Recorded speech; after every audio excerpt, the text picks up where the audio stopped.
보시면은 왼편에 보면 사도행전 선교적 읽기라고 한 책이 있습니다. 책을 나온 서적인데 제가 이 책을 따라서 강의를 진행하였습니다.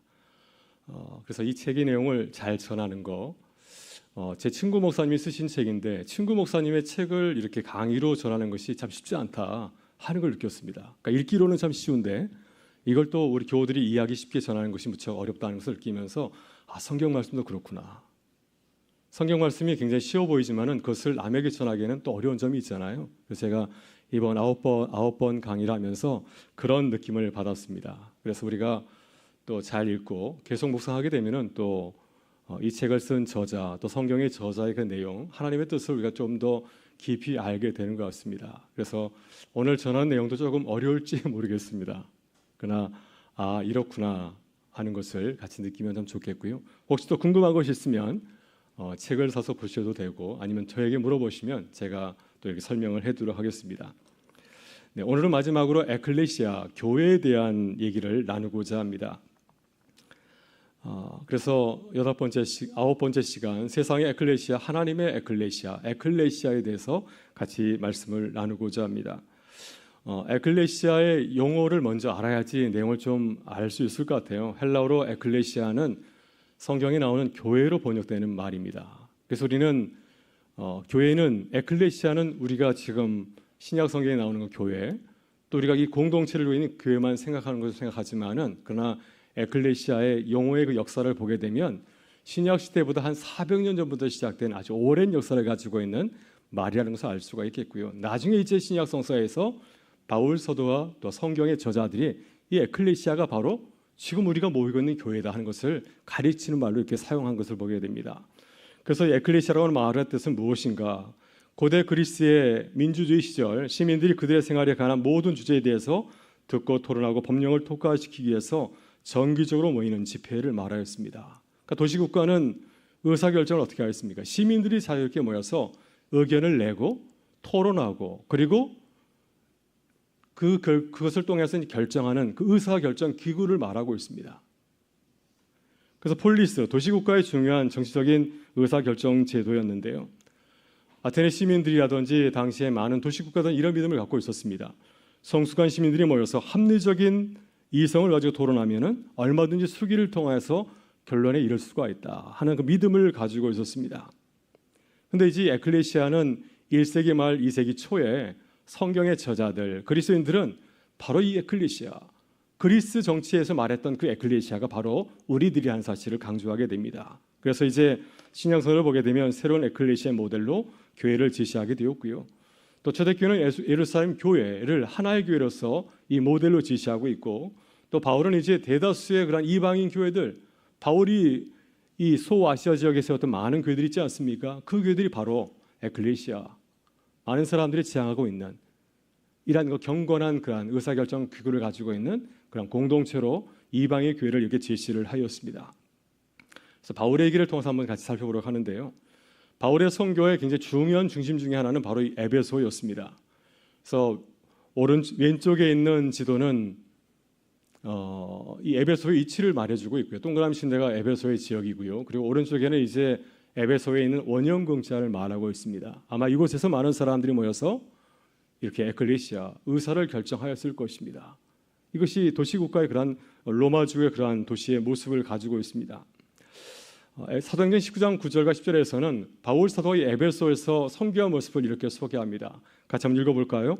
어떤 사람들은 마음이 굳어 순종하지 않고 무리 앞에서 이 도를 비방하거늘 바울이 그들을 떠나 제자들을 따로 세우고 두란노 소원에서 날마다 강론하니라. 2해 동안 이같이 하니 아시아에 사는 자는 유대인이나 헬라인이나 다 주의 말씀을 듣더라. 아멘. 네, 바울은 이방인 도시에 갔을 때 유대인의 회당에서 말씀을 전하였지만 그러나 이 에베소에서는 유대인들이 바울이 회당에 들어오는 것을 원하지 않았기 때문에 쫓겨나서 두란노 소원에서 이제 복음을 전하겠다 이렇게 말하고 있습니다. 바울이 에베소에서 어떤 선교를 했을까요? 말씀드린 것처럼 두란노 소원에서 말씀을 전파하였습니다. 이 에베소 교회의 굉장히 의의 중에 하나는 뭐냐면 선교 영역이 확대되어서 유대인과 헬라인들을 다 포함한 또 인종적인 경계가 무너진 그러한 교회를 세운 걸 볼 수가 있습니다. 에베소서를 보게 되면 그러한 모습이 그려지고 있는데 그 말씀의 내용이 이 에베소 성에서 이루어진 겁니다. 여러분, 이 에베소는 소아시 지역의 중심적인 도시였습니다. 소아시 지역의 메트로폴리스, 여러 인종과 모든 곳이 모이는 교통의 요정지였고요, 문화의 중심지기도 하였습니다. 그래서 에베소는 보통 도시가 아니라 선교의 굉장히 중요한 거점 도시였습니다. 이 에베소를 통해서 로마족의 전역으로 뻗쳐나가는 이 교회를 세울 수 있는 매우 중요한 그런 도시였습니다. 그래서 아마도 이 바울은 에베소에서 목회를 하는 가운데서 로마의 비전을 보게 되었습니다. 에베소가 이렇게 중요한데 로마의 심장부인 로마에 가서 복음을 전하게 되면 이 로마를 통하여서 복음이 세계 각지로 퍼져나갈 것이 아닌가 하는 그 비전을 갖게 된 것도 바로 이 에베소였을 것입니다. 에베소에서의 에클레시아의 이상과 현실. 에베소는 물론 이제 그리스는 이제 망했죠. 로마주의에서 망했지만은 여전히 이 그리스의 그 정치는 로마를 통해서 많이 구현되고 있었습니다. 그런 정신이 이제 에베소에도 있었고, 또 그런 어떤 정치적인 의사결정 기준을 통해서 에베소 이렇게 운영되고 있었을 것입니다. 그러나 이상과 현실은 다른 것을 에베소는 보여주고 있는데요. 에베소는 아까 말씀드린 것처럼 오늘날의 터키 지역이고 매우 중요한 지역입니다. 고대 시에는 아나톨리아라 불렀고, 로마의 속주에서는 소아시아라 불렸고, 또 이오니아 지역이라 부르고 있습니다. 우리가 서양책을 배우게 되면 탈레스, 모든 것의 근원은 물이다. 자연주의 철학자가 발생했던 것이 바로 이 이오니아, 이 에베소이기도 합니다. 그래서 에베소는 이 지역의 중심 도시이고 아주 지식적으로 모든 면에서 자부심이 그런 강한 도시였습니다. 그러나 사도들에게 에베소는 어떤 도시였을까요? 이 에베소는 굉장히 위험한 도시였습니다. 고린도서 15장 32절 보게 되면 바울이 이렇게 말하고 있습니다. 내가 사랑의 방법으로 에베소서 맹수와 더불어 싸웠다면, 그러니까 에베소에서 맹수와 더불어 싸웠다면 온영 전기장에서 이 순교를 당할 수도 있는 어려운 선교상을 말해주고 있고요. 고린도서 1장 8절과 9절에서 바울이 이렇게 얘기하고 있습니다. 형제들아, 우리가 아시아에서 당한 환난을 너희가 모르기를 원하지 아니하노니. 그래서 아시아는 바로 에베소를 중심으로 한 그 이 소아시아 지역을 말하고 있습니다. 이곳에서 바울이 에베소를 중심으로 해서 이 사역을 할 때 큰 어려움을 당했다는 사실을 이 고린도후서에서도 밝혀주고 있습니다. 바울은 이 에베소에서 많은 핍박을 받았는데요. 그래서 말씀드린 것처럼 회당에서 말씀을 전하지 못하였고, 두란노서에서 말씀을 전하였고, 마지막 장로들과 이제 작별 인사를 할 때도 에베소가 아니라 그것이 아닌 밀레도에서 마음을 가지고 마지막 이렇게 사귐 만남을 가졌습니다. 에베소의 바울의 핍박은 특별히 그 더메드리오와 그리고 은세공업자들의 조합으로 이렇게 박해를 받게 되었는데요. 에베소 지역에는 당시 세계 7대 불가사라 불리는 에르테미스 여신상이 서기져 있었습니다. 큰 신전이 있었고요. 그리고 그 신전을 중심으로 관광객들 또 순례객들이 아주 붐비는 그러한 곳이었습니다. 더메드리오 조합장입니다. 더메드리오와 조합장은 이제 사람들이 많이 오기 때문에 이 은으로 우상을 만들어서 그것을 팔아서 큰 수익을 남기게 되었습니다. 그런데 바울이 이곳에서 복음을 전하면서 많은 사람들이 복음을 받아들이자 이제 이 은으로 만든 우상을 사람들이 급감하게 되어서 수입이 줄게 되었습니다. 그래서 더메드리오는 이런 바울을 그냥 둘 수 없어서 그를 믿는 자들을 선동해서 죽이려고 이렇게 큰 시위를 일으키게 되었죠. 그래서 그들이 모여서 이제 연호하게 될 때 군중이 이 종교적인 그런 열정을 가지고서 앞에서 선동하게 될 때 그들이 이렇게 외치지 않았습니까? 크다 에베소 사람의 아데미여. 그래서 이런 어떤 종교적인 그 열심으로 인해서 많은 사람들이 이제 예수 그 바울의 제자들을 사로잡고 영국 극장으로 야외 극장으로 들어가게 되었고, 그런 가운데서 큰 환란이 야기된 것을 이 사도행전 19장은 우리에게 보여주고 있습니다. 그래서 에베소의 이 장면, 바울이 에베소에서 당한 그 모습은 에베소의 그러한 이상과 현실을 잘 보여주고 있습니다. 에베소가 건강한 도시라고 한다면 이런 문제가 발생했을 때 시민들이 자유롭게 모여서 의사를 개진하고 합리적인 결론을 도출해야 되는데 그러지 아니하고 에베소는 어떻게 했습니까? 이성이 아니라 감정에 따라서 바울과 그의 무리들을 죽이려고 하였음을 보게 됩니다. 써 있는 것처럼 에클레시아는 고대 그리스 민주주의 전통에서 시민들이 모여서 정치적인 의사결정을 했던 제도입니다. 합리적인 토론과 민주적인 절차에 의해서 지혜를 도출하는 그러한 제도라 할 수가 있는데, 그러나 어떻습니까? 에베소에서는 이러한 제도가 제대로 역할을 발휘하지 못하고 격정에 휘둘려서 어리석은 결정을 내리게 되었죠. 그래서 에베소는 굉장히 이러한 이상을 지향하였을 것입니다. 고대 그리스 전통에 있는 그러한 에클레시아, 성숙한 시민들이 모여서 의견을 개진하고 토론해서 또 좋은 합리적인 결론을 이뤄내는 그러한 민주주의적인 그런 도시를 지향하였지만 현실적으로는 그간은 굉장히 거리가 모였죠. 그래서 바울로 인해서 자신들의 이익이 감소되는 사실을 알게 되었을 때 격정을 이기지 못하고 감정에 휩싸여가지고 바울과 거미들을 죽이려고 했던 그러한 모습을 보여주고 있습니다. 그래서 말로는 에베소 자랑스러운 도시라고 외치고 있지만 그 실상은 어떻습니까? 무질서한 도시의 모습을 보여주고 있습니다. 이것이 이 에베소 에클레시아의 이상과 현실이었다고 하는 겁니다. 이란 당시에 많은 도시 소아시아 지역에는 여러 가지 많은 도시 국가들, 로마의 제국들, 과거의 어떤 역사 전통을 자랑하는 그 도시들이 참 많이 있었지만은 그러나 그들의 실상을 들어보면 어떤가 하는 것을 이 사도행전은 보여주고 있습니다. 먼저 에베소 그리고 예루살렘의 모습을 이렇게 보여주고 있는데요. 이제 왼쪽에 있는 그림은 에베소 신전을 말하고 있고요. 그 사진을 보여주고 있고 오른쪽에 있는 것은 예루살렘 성전입니다. 굉장히 멋진 도시의 위용을 보여주고 있지 않습니까? 그러나 그 실상은 어떻나요? 그 내용도 민주적인 도시의 모습을 보여주고 있습니까? 성숙한 시민의 모습을 보여주었습니까? 전혀 그렇지 않은 걸 보여주게 됩니다. 먼저 우리가 조금 전에 봤던 사도행전 19장 21절 32절의 말씀을 보게 되면 바울을 중심으로 에베소에 난동이 벌어진 기사를 이렇게 소개해주고 있습니다. 그래서 조금 전에 얘기했던 것처럼 바울과 그의 무리를 위해서 이제 복음을 전하였을 때 은생업자들이 큰 경제적인 손해를 겪게 되자 더메드리오와 그를 따르는 많은 은생업자들이 큰 음모를 꾸미고 바울과 이제 그의 무리를 갖다가 죽이기 위해서 큰 음모를 꾸미고 그것을 진행하는 것을 보게 됩니다. 마지막에는 20절을 보게 되면 이렇게 말하고 있죠. 이 바울이 에베소뿐만 아니라 거의 전 아시아를 통하여 수많은 사람을 권유하여 말하되 사람의 손으로 만든 것들은 신이 아니라 하니 이는 그대들도 보고 들은 것이라. 그러니까 바울이 복음을 통하여서 눈에 보이는 그 신은 정확한 신이 아니다. 이러한 그 복음의 메시지를 전하였기 때문에 우리가 큰 소리를 잊게 되었다고 그들이 주장을 하고 있습니다. 그래서 이제 사람들이 모이게 되었고요. 이러한 어떠한 그 여론에서 이제 사람들이 감정이 쏠리게 되니까 이제 그들이 분노하여서 이제 그다 에베소 사람의 아데미어 하고 외치게 되었고요. 그리고 그것의 감정에 치우쳐 가지고 모두 이제 원형극장으로 몰려가게 되었습니다. 그런 가운데 32절 보게 되면 어떻습니까? 사람들이 외쳐 어떤 이는 이런 말을 어떤 이는 저런 말을 하니 모인 무리가 불러나여 태반이나 어찌하여 모였는지 알지 못하더라. 많은 사람이 회집하였지만 그 모임의 이유를 알지 못하고 있습니다. 감정에 쫓겨서 앞에 가는 사람이 뛰어가니까 같이 뛰어간 겁니다. 이것이 당시에 소아시아 지역의 에베소의 그 지역에서 일어나고 있던 어리석은 그런 모습입니다. 그런데 이런 모습이 이 소아시아의 에베소에서만 일어난 것이 아니라 예루살렘 도시에서 여전히 일어난 것을 보게 됩니다. 사도행전 21장 27절부터 34절을 보게 되면 이렇게 바울이 이제 예루살렘을 방문하게 되었을 때 마찬가지로 예루살렘에도 많은 군중들이 바울의 소식을 듣고 그를 죽이려고 하지 않았습니까? 그때의 모습을 이렇게 기록하고 있는데요. 잘 보이시나요? 네, 같이 한번 읽어보겠습니다.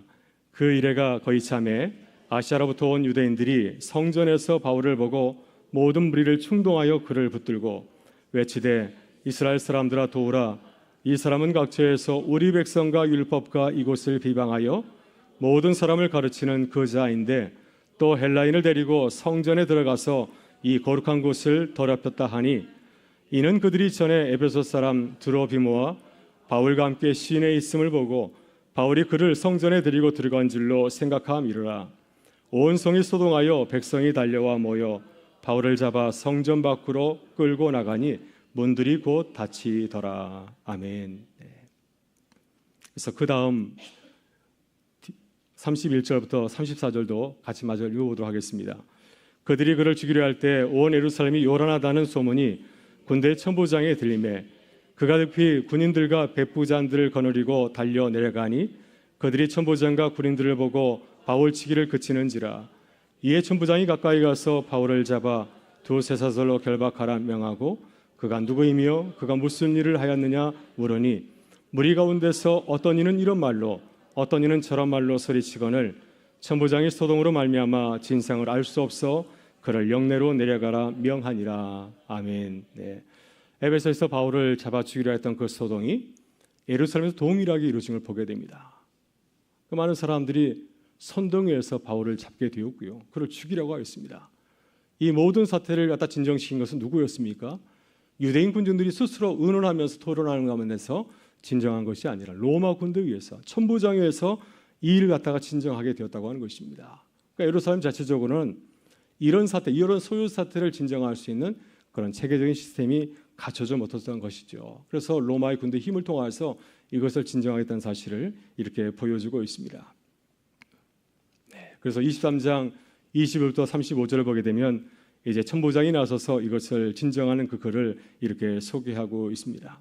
그래서 천부장이 이제 20절 보게 이렇게 말하고 있죠. 이에 천부장이 청년을 보내며 경계하되 이 일을 내게 알렸다고 아무에게도 이르지 말라 하고, 또 그는 이제 그것을 총독에게 알리고 있습니다.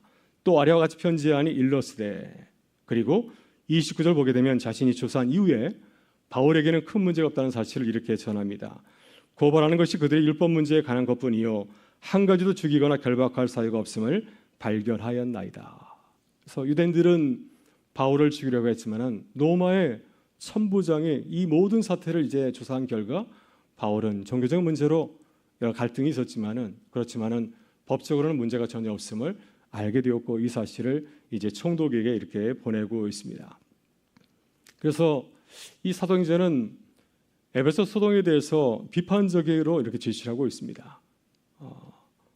이 도시 에베소는 대표적인 그리스권의 도시입니다. 그리스 로마의 문화를 대변하는 아주 중심적인 그런 도시입니다. 그리스의 원한 정치 문화가 무엇인가요? 데모크라티아, 직접 민주주의. 어려운 문제가 생겼을 때에는 시민들이 다 동참하여서 의논하고 토론해서 결론을 도출하는 것이 바로 민주주의가 아닙니까? 그래서 백성들의 소리를 무시하지 아니하고 서로 의견을 개진해서 하나의 합의를 갖다 이끌어내는 것이 이 그리스의 민주정치의 좋은 전통의 역사입니다. 그러나 에베소 19장에 나오는 사도행전 19장에 나오는 에베소의 모습을 보게 되면 전혀 그런 내용이 없죠. 그들 스스로 문제를 해결하지 못하고 로마의 관리인 서기장에 의해서 진정하고 있습니다. 그러니까 그리스 전통의 에클레시아, 어려운 문제가 생겼을 때 서로 합의하고 토론해서 이끌어내는 그 모든 기능이 정지된 상태 가운데 있고요. 이것을 로마의 힘에서 이렇게 정리된 것을 보게 됩니다. 그래서 사도행전은 이 에베소의 기사를 통해서 당시 이 로마의 문화에 대해서 아주 비판적으로 이렇게 기술을 하고 있습니다. 예루살렘 소동에 대해서 마찬가지로 사도행전은 비판하고 있습니다. 사실 예루살렘도 유대의 도시이지만은 로마 제국 하에 있는 그런 도시이고 그것을 다스리는 사람은 누구입니까? 로마 황제가 보낸 분봉왕 헤롯이 다스리는 도시입니다. 그러니까 전형적인 로마의 도시 중에 하나에 불과할 뿐입니다. 그래서 예루살렘도 마찬가지로 유대인의 좋은 전통이 있지만 그것이 발휘되지 못하고 어떻게 되었습니까? 에베소의 소송과 동일한 일로 이렇게 진행되지 않습니까? 오히려 더 심각한 폭력으로 발전되고 있습니다. 이러한 비극적인 그런 소요 사태를 진정시킨 것은 누구였나요? 자체적으로 진정을 시켰습니까? 랍비가 등장해서 대제사장이 등장해서 그러지 말자 하면서 의론을 도출했습니까? 그러지 아니하고 로마 군대에서 이 문제를 진정을 하고 있습니다. 그래서 이런 에베소라든지 예루살렘은 이러한 그 당시 가지고 있는 로마 제국과 그리스에 가지고 있는 좋은 전통이 에클레시아의 전통이 전혀 이렇게 워킹하지 않는 것을 이렇게 보여주고 있습니다. 그래서 이런 문제가 해결되지 못했을 때 로마가 힘을 통하여서 군대를 통하여서 그러한 소요 사태를 진정하는 모습을 보여주고 있습니다. 여러분 이것이 또한 요한복음에도 등장을 하고 있는데요. 요한복음 19장 이하를 보게 되면 예수님의 예루살렘 재판이 나오고 있습니다. 우리 잘 알고 있죠. 예수님께서 어떻게 재판을 받았는지, 그때 예루살렘 군중들이 어떤 소리를 해야 됐는지 우리가 다 알고 있지 않습니까? 우리 15절부터 15절까지의 말씀을 같이 한번 읽어보겠습니다. 이러함으로 빌라도가 예수를 놓으려고 힘썼으나 유대인들이 소리질러 이르되 이 사람을 놓으면 가이사의 충신이 아니니이다. 무릇 자기를 왕이라 하는 자는 가이사를 반역하는 것이니이다. 빌라도가 이 말을 듣고 예수를 끌고 나가서 돌을 깐 들에 있는 재판석에 앉아 있더라. 이 날은 6월절의 준비일이요 때는 제6시라. 빌라도가 유대인들에게 이르되 보라 너희 왕이로다. 그들이 소리 지르되 없이하소서 없이하소서 그를 십자가에 못 박게 하소서. 빌라도가 이르되 내가 너희 왕을 십자가에 못 박으랴. 대제사장들이 대답하되 가이사 외에는 우리에게 왕이 없나이다 하니. 아멘. 네, 어떻습니까? 에베소, 예루살렘에서 왜 군중들과 별로 다를 바가 없죠. 군중들이 어떻게 해서 함성을 질렀습니까? 가이사 외에는 우리에게 왕이 없다. 하나님을 믿는 자들이 가이사 외에는 우리에게 왕이 없다 이렇게 소리 지르고 있습니다. 그래서 예루살렘도 다른 도시국과 마찬가지로 자정 능력이 없는 에클레시아가 전혀 이렇게 기능하지 않는 도시의 모습을 보여주고 있습니다. 그래서 우리가 새 말씀을 살펴보았는데 예배소, 무지막지한 궁중들의 그 이미지, 이것이 로마가 자라는 도시의 모습입니다. 예루살렘 군중들은 어땠습니까? 바울이 방문하였을 때 폭력적인 대응과 소요 사태가 일어나지 않았습니까? 유대인의 전통이 있는 이 도시마저도 전혀 이러한 자정 능력이 없는 에클레시아가 워킹하지 않은 모습을 보여주고 있습니다. 예수님께서 재판을 받을 때 마찬가지이죠. 예루살렘 군중들은 십자가를 요구하면서 무력적인 시위를 하였습니다. 이성적으로 합리적으로 문제를 해결하는 것이 아니라 감정적으로 쏠려가지고 이 종교적인 그런 심리에서 일하고 있는 그런 도시의 무질서한 도시의 모습을 이렇게 증거하고 있습니다. 이런 것에 대해서, 이런 세상에 대해서 사도행전은 교회를 새로운 모범으로 제시하고 있습니다. 제 영상을 찾아보다가 모범하니까 모범 음식점 이게 뜨더라고요. 네, 그래서 세상에 많은 음식점이 있지만 그 중에서도 맛집, 좋은 음식점이 있는 것처럼 세상에 많은 에클레시아가 있지만 바로 교회가 진정한 참된 에클레시아다 하면서 교회를 세상과는 구별된 이러한 조직으로 또 제도로 이렇게 모임으로 이렇게 소개를 사도행전을 하고 있습니다. 예. 그래서 우리가 보면 이제 세 도시를 살펴보았는데 그리스의 에클레시아의 그 이상이지 않습니까? 이것이 서구의 굉장히 중요한 그런 정신인데 이러한 정신들이 에베소 또 예루살렘에서는 일어나지 못하고 있습니다. 그렇다고 한다면 그리스의 그러한 그 중요한 그런 역사와 전통, 에클레시아의 전통은 이제 끝나버리고 말 것인가? 이러한 그 세상에서 이렇게 소망이 사라진 그 세상 가운데서 그리스도인들은 교회 공동체를 에클레시아로 부르고 있습니다. 그래서 교회는 이런 헬레니즘 시대의 세계의 그런 이상을 보여주고 있는가? 사람들이 추구하였던 아름다운 이상적인 그런 이러한 그 교회의 모습, 에클레시아 모습을 보여주고 있는가 하는 것이 바로 이 사도행전에서 우리에게 또 도전하고 있는 그런 말씀이라 할 수가 있습니다. 그래서 사도행전을 보게 되면 초대교회와 세상의 에클레시아를 대조하는 것을 보게 됩니다. 우리가 먼저 사도행전 19장을 보게 되면 어떻습니까? 폭력적이고 혼란스러운 도시의 모습을 보여주지 않았나요? 그렇지만은 사도행전 15장에서는 그 대조적으로 예루살렘 회의를 보여주고 있습니다. 에베소의 에클레시아와 예루살렘의 에클레시아는 서로 전혀 다른 모습을 보여주고 있습니다. 사도행전 15장을 보게 되면 이제 예루살렘 교회 사도들과 이방인 교회 사도들 바울과 바나바가 한 자리에 모이게 되었습니다. 이방인들에게 복음을 전할 것인가 말 것인가, 전한다고 한다면 어떤 복음을 전할 것인가를 문제를 가지고서 회의를 진행하고 있는데요. 그 내용을 보게 되면 아주 질서정연하게 토론을 하고 있습니다. 서로 분별하고 다른 의견을 제시하게 되고 서로 다른 의견을 가지고 있지만 마지막에는 하나의 의견을 도출하고 있습니다. 서로 싸우고 헤어진 것이 아니라 서로 다른 의견을 가지고 모였습니다. 유대인 교회와 이방인 교회가 서로 다른 의견을 가지고 모였지만은 한 자리에서 회의한 결과 그들은 하나의 결론을 도출하게 되었습니다. 그래서 사도행전 15장 25절과 26절을 보게 되면 이렇게 이야기하고 있습니다. 사람을 택하여 우리가 사랑하는 바나바와 바울과 함께 너희에게 보내기를 만장일치로 결정하였노라. 또 15장 15절부터 28절을 보게 되면은 성령과 우리는 이욕이란 것들 외에는 아무 짐도 너에게 지우지 아니하는 것이 옳은 줄 알았느니 만장일치로 결정하였습니다. 거기 모든 모인 대원들이 만장일치로 그 예루살렘 회의의 그 결정에 대해서 만장일치로 결정했다고 얘기하고 있고요.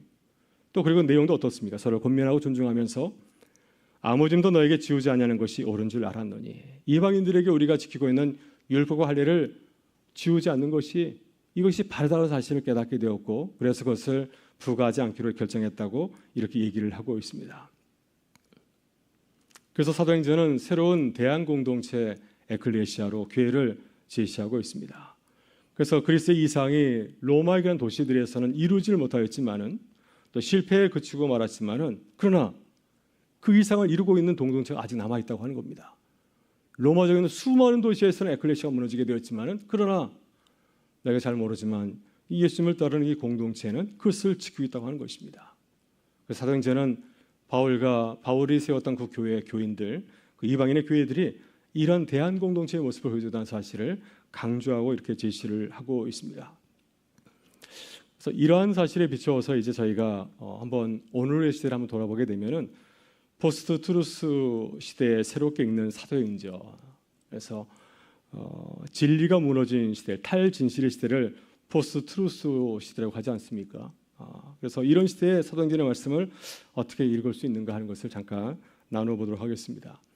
제목에 보면 교회와 거버넌스가 하는데, 거버넌스는 사실 처음 들어보시는 분도 계시겠지만 이 거버넌스는 에클레시아와 비슷한 뜻을 담고 있습니다. 그래서 시민들의 참여와 토론을 통해서 공동체를 이루어가는 의사결정 구조입니다. 그래서 어떤 어려운 문제가 생겼을 때 그 문제를 시민들이 자발적으로 참여해서 서로 자유롭게 의사를 발표하고 또 듣고 경청하면서 그 문제를 풀어가는 그런 민주적인 그런 의사결정 구조를 말하고 있습니다. 이러한 구조가 있다고 한다면 그 사회는 건강한 공동체가 아니겠습니까? 그래서 우리 사회는 이런 것이 정말 무너져가고 있습니다. 포스트 트루스 시대라고 하는 것은 뭐냐면 진실이 무엇인지를 모르는 시대를 포스트 트루스 시대로 생각하고 있습니다. 탈진실 시대라고 말하고 있는데요. 세상 보게 되면 지금까지는 유엔을 중심으로 세계 질서가 유지되었는데 지금은 유엔 중심의 체제가 무너져서 세계의 평화가 위협되지 않습니까? 유엔에서 결정해도 따르지 않는 나라가 참 많이 있습니다. 교회 수도 마찬가지로 설교자의 신뢰가 하락하게 되었습니다. 예전에는 목사님이 말씀을 전하면 이것이 진실인가 못하지만 지금은 주일에 나와서 함께 예배를 드리고 말씀을 듣더라도 저는 다르게 생각하는데 하면서 자신의 의견을 주장하는 경우가 참 많이 있고요. 또 성도들 간에 서로 카톡방이니 여러 가지 메시지방들이 많이 있지만은 그 안에서 이렇게 흐르는 그런 뉴스들이 어떤 뉴스들입니까? 정말 좋은 뉴스들이 흐르고 있습니까? 어떤 경우는 서로를 비방하고 거짓이 난무하는 그런 뉴스가 전해질 때 참 많이 있습니다. 그래서 지금 우리가 살아가는 시대는 탈진실의 시대입니다. 진실이 무엇인지를 잘 모르는 그런 시대를 우리가 살아가고 있고요. 이러한 모습이 우리가 좀 전에 살펴봤던 에베소와 예루살렘에서 동일한 일이 벌어지지 않았습니까? 바울을 붙잡아서 죽이려 하지만 사람들은 왜 그를 죽이려 하는지 잘 알지 못하고 있습니다. 많은 사람들이 바울을 죽이려고 이렇게 성전에 몰려들었지만 왜 그를 잡아 죽여야 하는지 모르는 사태를 보여주고 있는데 그러한 모습이 지금 우리 가운데서 벌어지고 있는 거죠. 무엇이 진실인지 모르는 그러한 시대를 살아가고 있습니다. 그래서 우리에게 정말 필요한 것이 무엇인가? 건강한 거버넌스, 건강한 의사결정 구조. 어려운 문제가 생겼을 때 교회를 친다고 하면 교인들이 서로 모여서 함께 의논하고 기도하면서 좋은 결정을 유도해가는 그런 과정이 정말 필요하지 않습니까? 그런 교회가 건강한 교회고 또 그런 가정이 건강한 가정이지 않겠습니까? 그래서 이런 것을 오늘 사도행전의 시대에 마찬가지로 필요하지만 지금 이 시대에도 필요한 것을 우리가 보게 됩니다. 그 사도행전은 우리에게 전하는 것이 뭐냐면은 교회의 모습을 통해서 이것을 보여주고 있습니다. 건강한 교회의 의사결정 구조, 상호 존중의 문화, 또 성령의 음성을 분별하는 코이노니아, 이것이 교회의 모습이죠. 교회가 함께 모여서 의사를 결정하고 그러면서 예루살렘부터 로마까지 땅끝까지 복음을 전하지 않습니까? 복음을 전하는 과정에서 교회가 보여주는 그 모습은 바로 이러한 모습입니다. 거버넌스가 워킹하는 그러한 교회의 모습을 보여주고 있습니다. 그래서 우리가 건강하고 참여적인 거버넌스 확립을 위해서 기독교가 어떻게 기여해야 되는 것인가, 이런 모습을 세상에 보여줄 필요가 있습니다. 우리 자녀들, 우리 청년들, 우리 교인들이 교회를 통해서 이 건강한 문화를 체득하고 우리의 삶의 자리에 돌아가서 가정이나 일터에서 이러한 민주적인 또 말씀 중심적인 삶의 모습을 보여주고 그것을 해나간다고 한다면 믿는 사람을 통해서 우리 사회 곳곳에서 건강한 가정과 또 일터가 세워지는 그런 역사가 일어나게 될 줄 믿습니다. 그래서 5%는 이제 교회 거버넌스와 성령의 인도하심인데요. 이걸 잠깐 나눠보게 되면은 사도행전 6장을 통해서 우리가 잠깐 한번 살펴볼 필요가 있습니다. 초대교회가 이제 7 집사를 선출하게 되지 않았습니까? 7 선체를 선출하게 된 이유는 무엇인가요? 당시 교회가 여러 가지 사역이 있었습니다.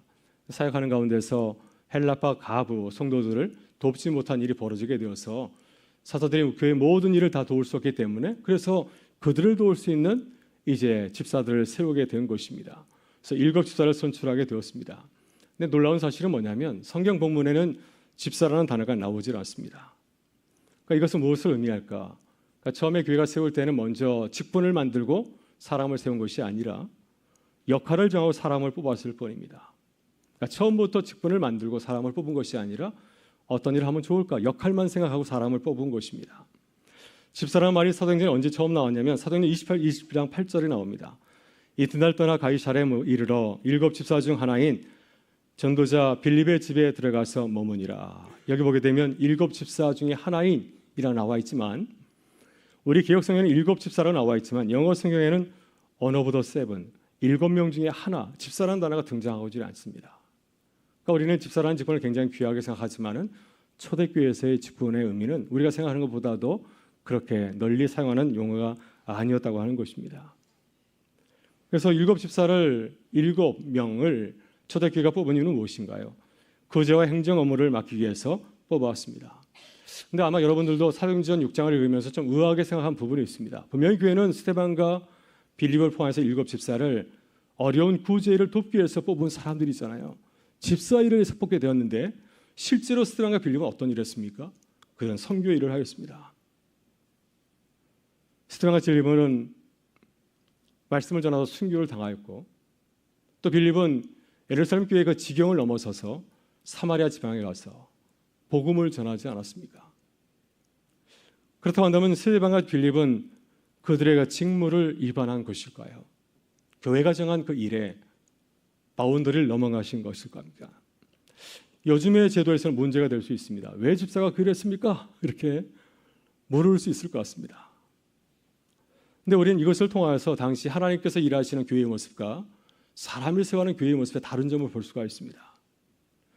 교회 역사, 사람이 세우는 교회 역사는 상황의 변화에 따라서 대책을 세우고 제도를 만들지만 하나님의 역사는 그렇게 하지 않습니다. 하나님께서는 제도를 만드시며 일을 하는 것이 아니라 먼저 일을 하시고 그에 필요한 일꾼을 세우는 것을 보게 됩니다.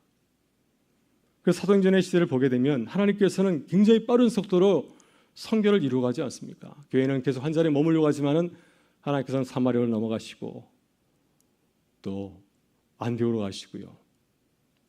그리고 그 뒤에 이제 교회는 부지런히 따라가면서 이게 하나님의 뜻인가 보다 이런 모습을 이렇게 보여주고 있습니다. 그래서 제 마지막으로 다룰 것이 이제 뒷북 행전, 사도행전을 뒷북 행전이라고 이제 제 친구 목사님이 타이틀을 붙여서 제가 같이 했는데 뒷북 치다는 말이 무슨 말인지 알죠? 네, 뒤늦게 쓸데없이 수선을 떨다가 뒷북 치다입니다. 사도행전을 보게 되면 교회의 모습 가운데서 이런 모습이 등장합니다.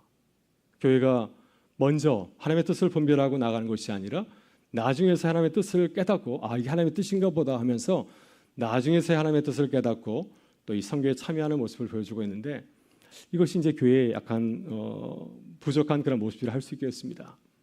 그래서 사도행전 이 12장 5절부터 11절의 말씀이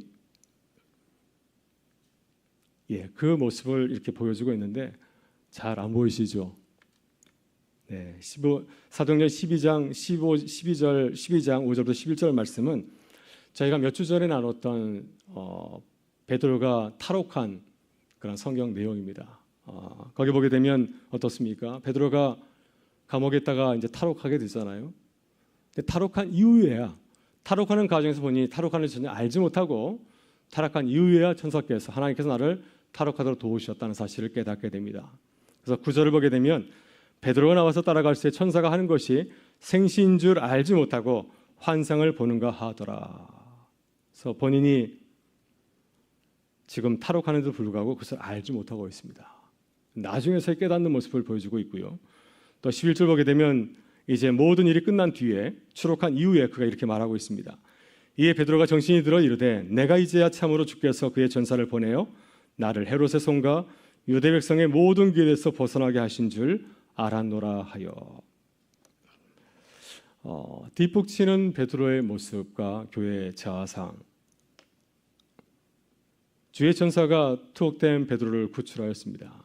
근데 베드로는 나중에서야 한참 시간이 지나서야 하나님의 구원 사건을 깨닫게 되었습니다. 그래서 나중에 말하고 있죠. 하나님께서 나를 도우셨구나. 하나님께서 나를 도우셔서 감옥에서 나오게 하셨구나 사실을 깨닫고 이렇게 반응을 하고 있습니다. 그래서 하나님의 역사를 한참 후에 깨달은 이 베드로의 모습은 사도행전에 나오는 교회의 모습을 보여주고 있습니다. 또 성도들의 모습을 보여주고 있고 사도들의 모습을 보여주고 있습니다. 이러한 모습이 이제 사도행전 곳곳에 나오고 있는데요. 우리가 조금 전에 나왔던 사도행전 15장에서도 사도들의 모습은 뒷북치는 그런 모습을 보여주고 있습니다. 사도들이 치열한 토론을 벌였습니다. 예루살렘 교회를 대표하는 12사도 그리고 이방인 교회를 대표하는 바나바와 바울이 만나서 이방인들의 복음을 어떻게 전할 것인가를 아주 치열하게 토론을 벌이고 있는데요. 그들의 모습은 어떻습니까?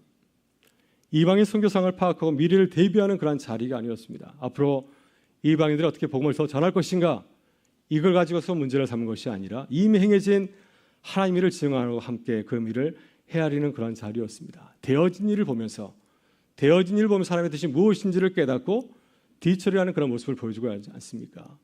이방 선교를 할 것인가 말 것인가, 이 문제를 가지고 나오고 있습니다.